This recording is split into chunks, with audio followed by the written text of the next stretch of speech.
Olá, pessoal. Mais uma vez aqui no canal do YouTube e hoje vamos conhecer sobre uma das atividades que mais tem ajudado os cidadãos da sociedade contemporânea, a psiquiatria. A entrevista é com o psiquiatra e nutrólogo Dr. Eude Lobo Ribeiro, diretor e fundador da Vida Mental, Serviços Médicos e Psiquiatria Forense. Há uma tênue linha entre a sanidade e insanidade. Todos nós corremos esse risco? Olha, essa pergunta, Cid Moreira, muito obrigado por valorizar também uma área do conhecimento na psiquiatria que eu gosto muito, tenho grande prazer em atuar, também pesquiso, escrevo, ensino, aprendo todo dia, então que é a psiquiatria forense. E um dos papéis da nossa atuação enquanto psiquiatra forense é esclarecer para o judiciário se uma determinada pessoa tem ou não um adoecimento mental e, em sendo confirmado que tem um adoecimento mental, se esta alteração psíquica, comportamental, relacional, afetiva, cognitiva, ou seja, de memória, atenção, concentração, leva o indivíduo a ter uma limitação ou uma incapacitação para que possa fazer algumas atividades, escolhas e conclusões cíveis em relação a casar e separar, comprar e vender, doar e receber, fazer empréstimos e tomar empréstimos, votar, dirigir, enfim. Então, de fato, nós temos situações em que claramente as pessoas estão em sanidade mental e totalmente responsáveis pelas suas decisões, atos e consequências, como nós temos um outro grupo de pessoas, de fato, com total incapacidade de exercer o discernimento para suas tomadas de decisões. Por exemplo, indivíduos com retardo mental grave, demências em estágios avançados, esquizofrenia de forma de expressão clínica mais extrema. E há, de fato, seu Cid, uma população que nós avaliamos que não está nem com a sanidade totalmente preservada e nem com a sanidade totalmente comprometida. Lógico, avaliando com muita individualidade cada caso. Então, essa faixa intermediária, nós temos aí, às vezes, uma linha muito tênue entre a sanidade e a insanidade. Por isso que nos nossos trabalhos sobre esclarecimentos judiciais, sobre a presença de sanidade ou insanidade, cada uma delas total ou parcial, nós nos recorremos, como médicos, aos auxílios de exames complementares, quer seja de laboratório, de neuroimagem, como tomografia computadorizada do cérebro, ressonância nuclear magnética do sistema nervoso central, exames toxicológicos, como também de testagens realizadas pelos psicólogos, com avaliação neuropsicológica, testagens específicas. Então, de fato, tem um grupo de pessoas que o esclarecimento sobre a sanidade e insanidade é de uma linha muito tênue e que nós vamos esclarecê-la com segurança ao judiciário com um trabalho em equipe multiprofissional. Cada um de nós está vulnerável à insanidade? A resposta para isso, seu Cid, e é uma resposta que muito impactante, né? Seu Cid, todos nós estamos vulneráveis a ter uma fratura, um acidente, infarto, câncer e também a adoecimentos mentais que levem a alterações na capacidade de sanidade, ou seja, na capacidade civil de discernimento. Então, seu Cid, todos nós estamos vulneráveis. A inclusão social tem ajudado na cura das pessoas transtornadas ou isso é complicado? seu Cid Moreira, a inclusão social é altamente positiva, necessária e imprescindível para que as pessoas vivam melhor e algumas vezes até se curem. No Brasil, nós temos uma legislação muito avançada, muito respeitosa, muito acolhedora. De modo que nós temos, por exemplo, o Estatuto da Pessoa com Deficiência, que é altamente garantidor de direitos. E com isto, as pessoas podem, com muito mais segurança e embasados na lei, terem acesso a trabalho, saúde, educação e todas as oportunidades com os ambientes sendo adequados para recebê-las e dar oportunidades em condições de igualdade ou, pelo menos, de semelhança ou até de aproximação com quem não tem deficiência. Portanto, a inclusão não é nem importante, seu Cid, ela é imprescindível para que as pessoas vivam melhor e até tenham cura. Nesse sentido, nós, quando temos uma legislação que obriga que uma parcela dos funcionários de uma empresa sejam em condições de deficiência, aumenta o direito de que indivíduos que seriam preteridos possam ter acesso ao trabalho. Quando uma escola é obrigada a fazer adequações dos recursos humanos, por exemplo, dos professores, para acolher uma criança com autismo na mesma sala daquelas que não têm nenhuma limitação do neurodesenvolvimento, está se praticando inclusão. E quando num sistema de saúde dá-se prioridade ao atendimento de quem é portador de deficiência, também está viabilizando igualdades. Portanto, as políticas de inclusão, elas são muito importantes, imprescindíveis, e o Brasil, felizmente, seu Cid, está bastante adiantado, modernizado e valorizador dessas condições.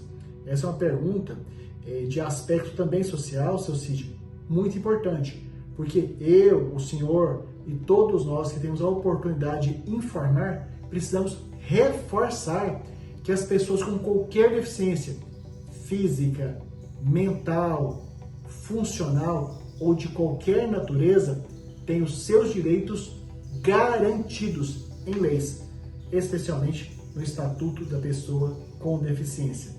Que essa informação, seu Cid, realmente multiplique para que as pessoas possam ter a busca, a garantia e o exercício dos seus direitos de inclusão como meio de mais vivência com saúde e algumas vezes até de cura para condições específicas. Se o senhor tivesse poder de mudar algo nessa área, o que acredita que poderia ser feito para recuperar as pessoas transtornadas? Cid Moreira, mas quantas perguntas diferentes está me colocando para responder depois de 22 anos de atuação? Ou seja, repito, várias perguntas aqui inéditas. Só poderia vir desse comunicador tão marcante aí no século XX do Brasil. Seu Cid, se eu pudesse ter interferência, determinação, possibilidade de contribuir massivamente na área das pessoas com adoecimento, limitação, sofrimento e deficiência mental, seria ampliar as verbas governamentais focadas especialmente em prevenção, que ainda é muito pouco no Brasil, de tratamento, que já é uma quantidade minimamente suficiente, mas que pode melhorar muito, e também de maneira muito focada na reabilitação, tão paupérrima ainda na nossa cultura do dia a dia. Então, com isto, tendo mais recursos, nós amplificaríamos a quantidade de pessoas, ou seja, recursos humanos capazes de, da maneira mais precoce possível, reconhecer pessoas em risco de adoecimento para que as intervenções pudessem ser o mais rápidos e precoces possíveis e logo as consequências as menores possíveis. E, logicamente, que muitos desses tratamentos, eles são de alto custo, quer seja dos medicamentos, dos profissionais, dos ambientes e estruturas físicas. Ou seja, mesmo a medicina suplementar dos planos de saúde e a particular que dá acesso a quem tem recursos financeiros ilimitados, a grande parte da população é usuária do Sistema Único de Saúde, que ainda depende de uma grande modernização. Então essas seriam as minhas intervenções. Ampliação da prevenção para que os adoecimentos, deficiências e dificuldades fossem verificados o mais cedo possível, ampliação das intervenções e a adoção de políticas públicas imediatas de reabilitação, porque há uma quantidade enorme de pacientes com algumas restrições que, se fossem reabilitados, ficariam plenamente restabelecidos fisicamente, mentalmente, comportamentalmente e relacionalmente. Muito bacana responder isso também, ou seja, me dar a oportunidade, seu Cid, de expressar os meus mais profundos desejos, sonhos e que as pessoas possam viver melhor desde o mais precocemente possível. Os psicopatas são realmente incuráveis? Seu Cid, eu estou muito entusiasmado com a oportunidade de responder perguntas ao senhor, à vossa produção, porque essa é uma pergunta que habitualmente me fazem, mas não com essa ênfase. De acordo com os conhecimentos médicos, psicológicos, sociais que nós temos nas nossas neurociências, não é possível tratar de maneira curativa os indivíduos com psicopatia. Mas, entusiasta, otimista, estudioso, que sou da área, o que nós podemos esclarecer que algumas características da psicopatia podem sofrer intervenções de tratamento, por exemplo, com medicamentos que reduzam as características impulsivas, explosivas desses indivíduos, ou atividades psicoterapêuticas focadas em amplificar as condições pessoais dos psicopatas de terem afeto, sentimento, respeito e empatia para colocar-se no lugar dos outros. Tem uma situação bastante interessante nessa discussão, seu Cid. Muito dificilmente a psicopatia está isolada. É mais frequente ter a psicopatia em comorbidade, ou seja, coexistindo com outros adoecimentos, como por exemplo, psicopatia mais dependência de álcool, psicopatia mais transtorno explosivo intermitente, psicopatia mais transtorno bipolar, e assim sucessivamente. Qual é a grande e importante questão? Quando o indivíduo tem psicopatia e outro adoecimento, simultaneamente, geralmente aumenta a possibilidade desta pessoa, ou por conta própria, ou levada por um ente querido, procurar tratamento. E aí, quando vai se tratando a comorbidade da psicopatia, quer seja da dependência, da bipolaridade, transtorno impulsivo, automaticamente melhoram-se os sintomas da comorbidade e, a reboque, melhoram as características de personalidade alteradas da psicopatia. Enfim, a pergunta, depois de tanta explicação, seu Cid, resume o seguinte: não há um tratamento curativo, definitivo para a psicopatia.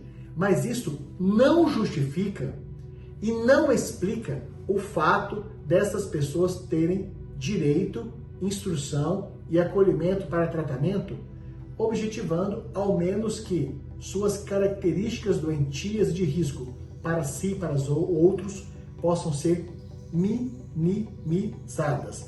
Ou seja, essa aqui é uma informação também altamente relevante de dar esperança a quem convive ou tem característica ou diagnóstico de psicopatia que é possível ter, receber, desfrutar de condições terapêuticas medicamentosas e psicoterapêuticas que melhorem a qualidade de vida desse indivíduo e especialmente dos familiares, colegas e quem convive. Existe diferença entre pessoas más e pessoas doentes mentalmente? Ou são todas doentes de alguma maneira? Seu Cid, a maldade, ela pode ser uma característica pessoal que o indivíduo não consegue controlar por conta própria e voluntária pela sua escolha. A maldade pode ser uma opção comportamental de uma pessoa no relacionamento com ela mesma, aplicando maldade em si, como também aplicada a terceiros e às vezes até a grandes coletividades. Nessas duas situações iniciais, a maldade por si só não constitui adoecimento, não é transtorno mental, não tem diagnóstico. Mas o comportamento maldoso, inconsequente, grave, de riscos para si, para terceiro, terceira, terceiros e até a coletividade, pode fazer parte de um diagnóstico de transtorno mental, especificamente o transtorno de personalidade antissocial ou psicopatia ou dos psicopatas. Enfim, a maldade, assim como outras características pessoais, pode variar desde uma intensidade muito leve, que praticamente não vai ter uma grande repercussão, a qualificação com de intensidade moderada e até ao extremo grave, de onde assim terão efeitos e consequências devastadores, tanto para si, como por exemplo, levando a autolesões, ao suicídio, como também a terceiros, levando a práticas criminosas e até a homicídio, roubo, extorsão e outras questões semelhantes. Então, seu Cid, maldade pode ser uma característica, pode ser uma escolha e pode ser um item de um adoecimento. Mas não tem, seu Cid Moreira, um código diagnóstico, uma doença que tenha o nome de maldade por si só. Bem, obrigado, doutor, por sua participação aqui no canal. E até uma outra oportunidade. Um abraço. Eu de Lobo Ribeiro.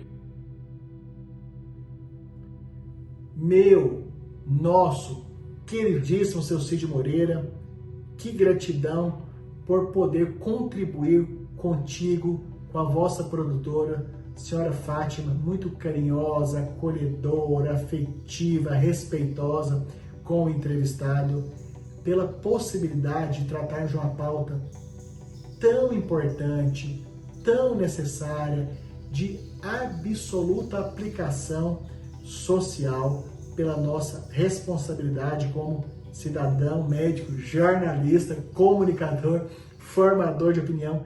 Gratidão eterna.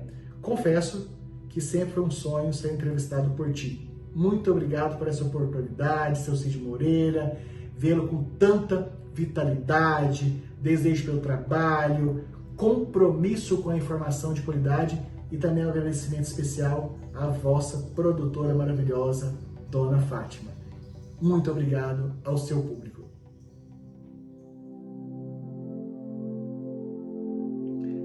Que alegria!